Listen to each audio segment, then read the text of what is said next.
जय जय अविनाशी सब घटवासी व्यापक परमानंदा। जय जय अविनाशी सब घटवासी व्यापक परमानंदा। अभिगत बोधितम चरित पुनीतम माया रहित मुकुंदा। जिहिरागी विरागी अति अनुरागी विगत मोह मुनिवृंदा। सिंहासन ध्यावहि गुण गण गावहि जयति सच्चिदानंदा। जय जय अविनाशी सब घटवासी व्यापक परमानंदा। जय जय अविनाशी सब घटवासी व्यापक परमानंदा।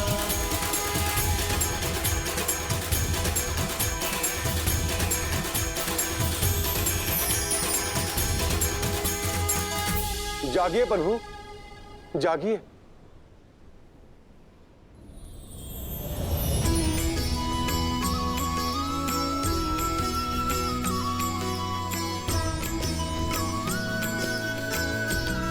प्रभु, धरती रावण के पाप और अत्याचार से पीड़ित है।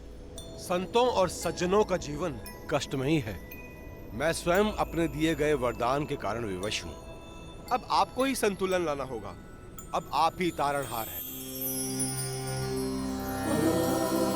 सिद्धलक्ष्मी परालक्ष्मी लक्ष्यलक्ष्मी नमोस्तुते महालक्ष्मी नमः। रावण के पाप का गढ़ भर चुका है। ऋषि और सज्जनों के भयमुक्त होने का समय आ गया है। मैं शीघ्र ही पावन नगरी अयोध्या में मानव रूप में अवतार लूंगा। नारायण नारायण।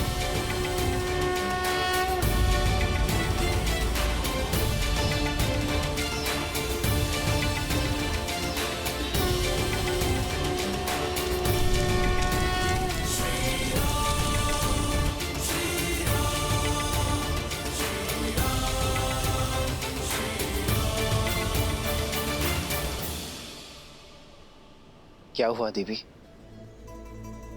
मेरे जाने से व्यथित हो गई। सृष्टि का संतुलन बनाना मेरा कर्तव्य है देवी, और इसी कारणवश मुझे जाना ही होगा। जानती हूँ, और आप जब भी जाते हैं वैकुंठ कुंठित हो जाता है। नारायण आपके कर्तव्य के यज्ञ के लिए वियोग की आहुति हर बार श्री को ही देनी होती है। इस बार नहीं श्री, मेरे इस अवतार का उद्देश्य केवल रावण के वरदान की काट करना नहीं है, बल्कि मर्यादा और आदर्श स्थापित करना है जो आपके और वैकुंठ के अन्य साथियों के बिना सिद्ध नहीं हो सकता। इसलिए इस अवतार में पूरा वैकुंठ मेरे साथ जाएगा देवी।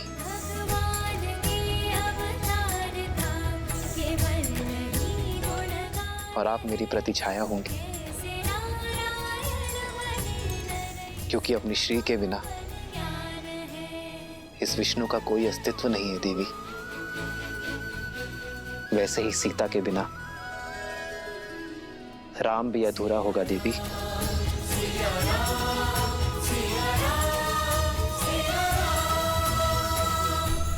अग्निदेव,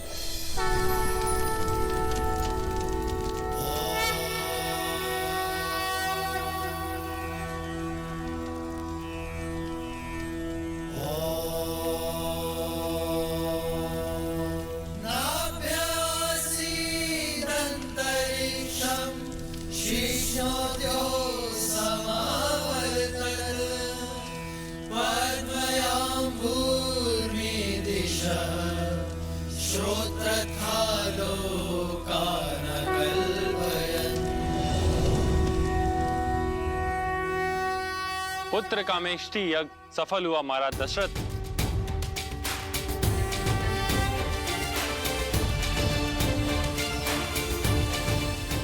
और उसका फल ये पवित्र पायस, इसे अपनी पत्नियों में बांट दीजिए।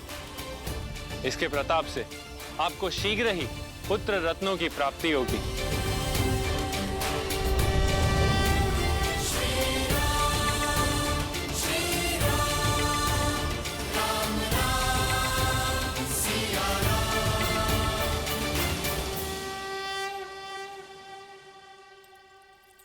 कौशल्या,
महाराज, क्या मैं पायस का एक भाग सुमित्रा को दे सकती हूँ?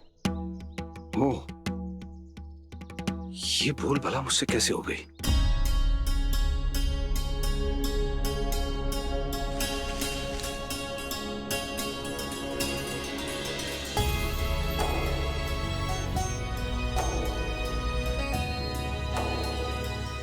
सुमित्रा, अद्भुत है तुम्हारे लिए सबका ये प्रेम।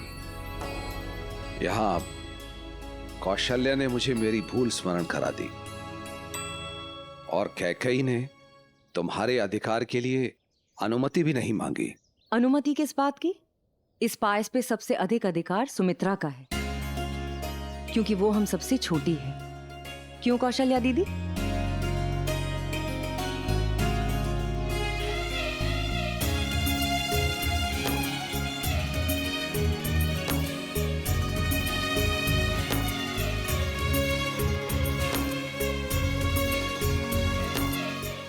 आप दोनों ने सदा ही अपने प्रेम की छाया मुझ पर रखी है दीदी, तो मेरा भी वचन है कि मेरी संतान आप दोनों के पुत्रों की छाया बनकर रहेगी।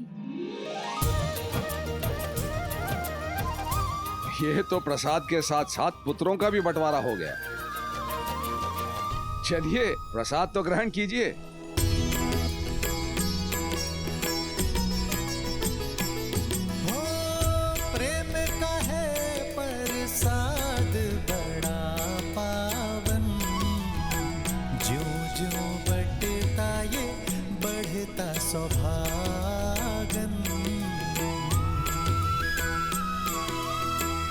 त्याग सुमित्रा का बन दो गुना लौटा, झोली भरे बदन आदर करे छोटा। महाराज दशरथ, इस प्रसाद के 4 भाग हुए हैं, इसलिए आपको 4 पुत्र रत्नों की प्राप्ति होगी।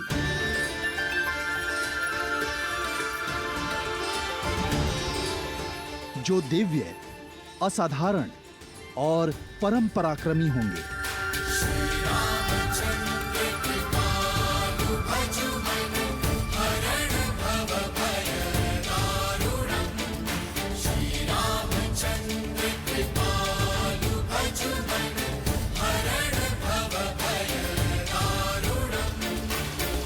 आनंद आ गया। श्री राम नाम का अंकुर देने वाला बीज कौशल्या के गर्भ में आ गया। परंतु महादेव, यदि देखा जाए तो नारायण का इस धरती पे अवतार लेने का कारण केवल रावण को मिला वरदान नहीं था। आप भी एक बड़े कारण थे। ना तो आप उसे चंद्रहास देते और ना ही वो इतना शक्तिशाली होता कि संसार के लिए संकट बन जाता। उसे रावण नाम भी तो आपने ही दिया था। हाँ देवी, पर मैंने रावण को जो भी दिया उसके कर्म फल स्वरूप ही दिया। जैसे ब्रह्मदेव ने रावण के तप कर्म का फल उसे वरदान स्वरूप दिया, वैसे ही चंद्रहास भी रावण के कर्म का ही फल थी।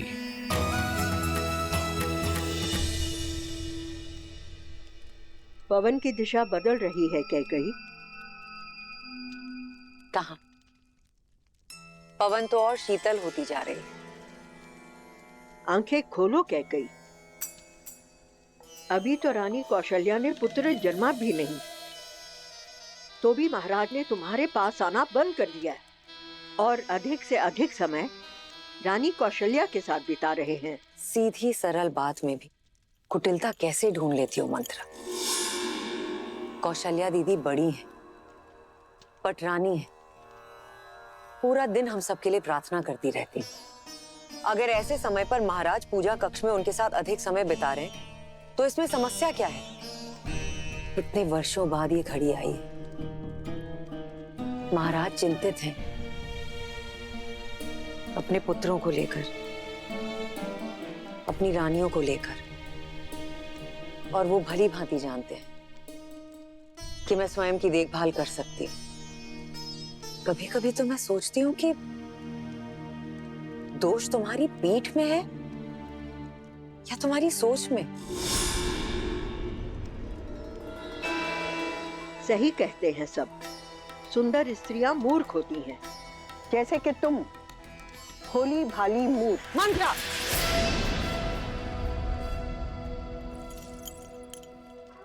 क्या मैंने तुमसे परामर्श मांगा? कैकई, मैंने तुम्हें परामर्श दिया क्योंकि ये मेरा कर्तव्य है। कैकई, मैं तुम्हारे साथ हूँ क्योंकि मैं तुम्हें संभालना चाहती हूँ, तुम्हारे हित के बारे में सोचती हूँ, पर तुम्हें मेरी बात समझ में नहीं आती। मुझे लगता है तुम्हारे पिता अश्वपति से बात करनी होगी। दशरथ ने उन्हें दिया हुआ वचन। मंत्रा, अभी इसी क्षण मेरे कक्ष से बाहर निकलो। लेकिन कैकई, अभी मेरी बात। एकांत।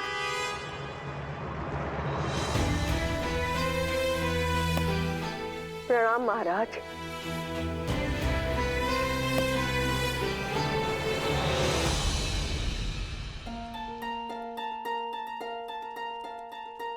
ऐसी अवस्था में दासों पर क्रोधित होना अच्छा नहीं है। तो क्या करती? वो बूढ़ी दासी ना। आइए बैठिए।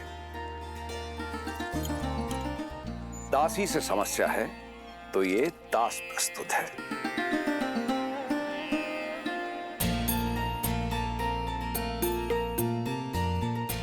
कैसा है मेरा पुत्र? पिता हैं आप, अपने पुत्र की धड़कन पहचान लीजिए। मेरे पुत्र का हृदय अपने बड़े भाई के लिए धड़क रहा है। अच्छा, तो कौशल्या दीदी की संतान का हृदय किसके लिए धड़क रहा है? मेरे लिए। अद्भुत। किसी का हृदय भाई के लिए धड़क रहा है और किसी का अपने पिता के लिए। और हम बेचारी माताओं का क्या? हमारे लिए किसका हृदय धड़के? इस दास का।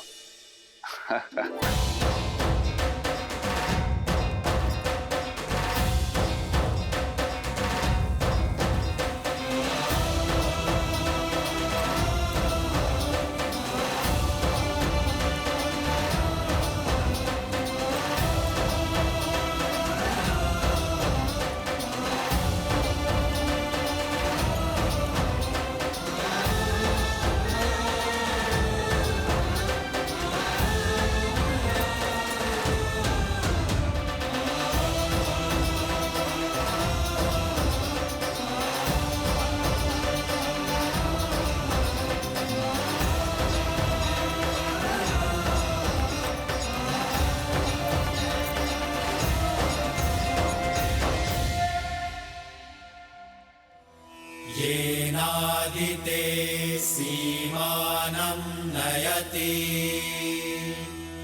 प्रजापतिर्महते सौभगाय तेनाहमस्य सीमानं न नयामि प्रजामस्य जरदष्टि कृणोमि। सीमांत संस्कार 16 संस्कारों में तीसरा है देवियों। यह संस्कार उस वक्त किया जाता है जब गर्भ में पल रही संतान में सुनने की, समझने और भाव ग्रहण करने की क्षमता आ जाती है। इस संस्कार के भाव हैं कि आने वाली संतान शुभ संस्कार, स्वस्थ मन और शरीर के साथ इस संसार में आए। कैकेयी नरेश महाराज अश्वपति पधार रहे हैं।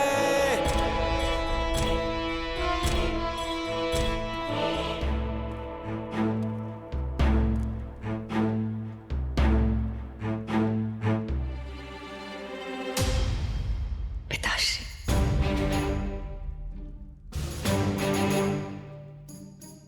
प्रणाम महाराज अश्वपति, पधारिए। बधाई हो अयोध्या राज।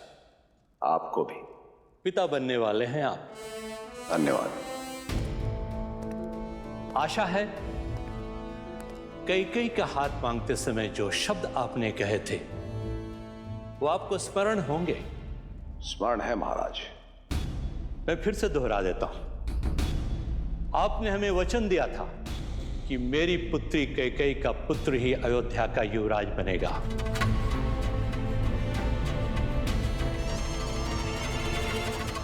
परंतु आपकी तीनों ही रानियां एक साथ गर्भवती हैं। ऐसे में कहा नहीं जा सकता कि आपकी तीनों रानियों में से कौन सी रानी आपके ज्येष्ठ पुत्र को जन्म देगी, जो अयोध्या के नीति अनुसार युवराज बनेगा। ऐसे में यदि मेरी पुत्री ने आपके ज्येष्ठ पुत्र को जन्म नहीं दिया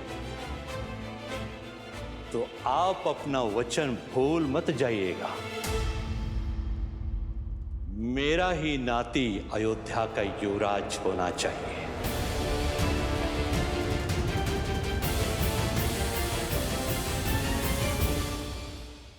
रघुकुल में वचन तोड़ने की प्रथा नहीं है पिताश्री।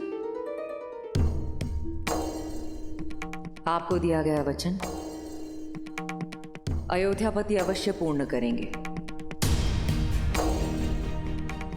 मेरा पुत्र और आपका नाती ही अयोध्या का राजा बनेगा।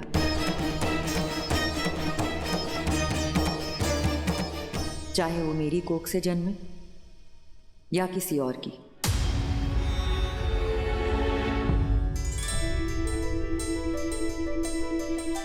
ये कैसे संभव है? इस घर के सभी पुत्रों की माताओं होंगी मैं। उसके नाते सारे राजकुमार आपके नाती हुए तो फिर आपका वचन कैसे भंग हुआ?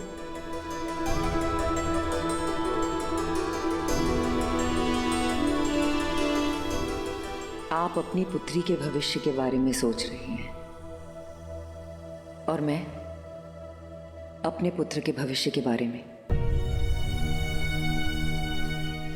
आज मेरा सीमंत संस्कार हुआ है। आज से मेरी कोख में पल रही संतान में चेतना आई है। सब सुन सकता है वो, हर भाव ग्रहण कर सकता है। क्या भाव दूंगी मैं उसे कि उसकी मां एक ऐसे कुल से आती है जहां राजपाट के लिए किसी को वचनबद्ध किया जाता है। अपने लोभ के लिए कुल की नीति को तोड़ दिया जाता है। नहीं पिताश्री, एक पिता अपनी संतान में प्राण डालता है, किंतु एक माता अपनी संतान में संस्कार डालती है। मैं चाहती हूं जब भी कोई मेरे पुत्र को देखे तो उसमें रघुकुल के गर्व के साथ साथ कैकेयी के धर्म और संस्कार को भी देखे। पिताश्री, मैं अब कैकेय्या की बेटी नहीं, मैं अयोध्या की कुलवधू,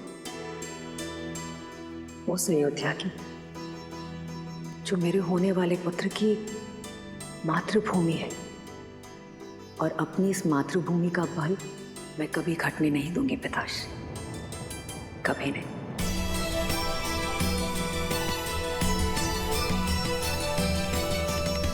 आज मेरी पुत्री बड़ी हो गई है। गर्व है मुझे कि आज मैं एक ऐसी पुत्री का पिता हूं जिसने अपने पति का मन पढ़ा और अपने ससुराल की मर्यादा को रखने के लिए इतना निस्वार्थ निर्णय लिया। मैं पुत्री किसकी हूं? मेरी। और तुम्हारा पुत्र भी तुम्हारी ही भांति सदा निस्वार्थ रहेगा और धर्म के मार्ग पर चलेगा। कैकेयी,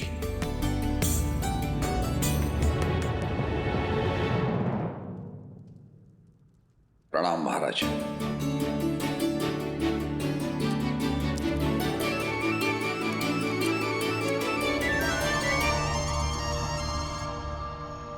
कैकेयी, तुम छोटी होकर भी आज सबसे बड़ी हो गई। मन करता है प्रति क्षण तुम्हें वर देता रहा। नहीं नहीं नहीं नहीं, मेरे पास इतनी बुद्धि नहीं है। वर्षों पहले जो 2 बार आपने दिए थे, अब तक नहीं समझ पाई उनका क्या करूं। आप बस मुझे प्रेम देते रहिए, उसमें कोई बुद्धि नहीं लगती। निस्वार्थता की ये भावना, उदारता का ये उदाहरण, कितना प्रेम, कितना धर्म है राम की इस कथा में। मर्यादा पुरुषोत्तम को तो ऐसे ही परिवार में जन्म लेना था। महादेव, अब मुझसे और प्रतीक्षा नहीं होती। मुझे श्री राम का मुख देखना है, वहीं अयोध्या जाकर। तो प्रतीक्षा को समाप्त करते हैं देवी और प्रस्थान करते हैं अयोध्या नगरी की ओर, जहां समस्त अयोध्यावासी प्रतीक्षारत है अपने युवराज के जन्म के लिए।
महाराज, बधाई हो, दशरथ नंदन आए हैं।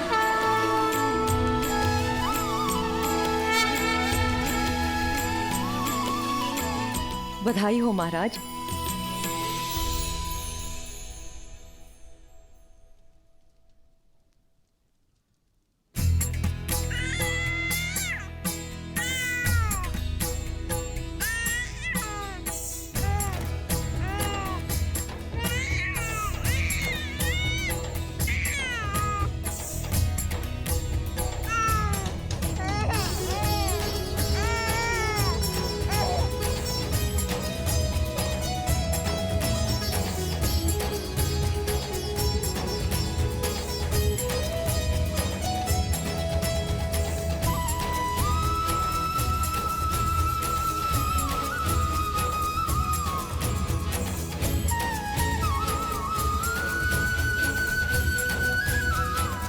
मेरा पुत्र, मेरा प्रिय पुत्र।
अयोध्या के युवराज की, अयोध्या के युवराज की।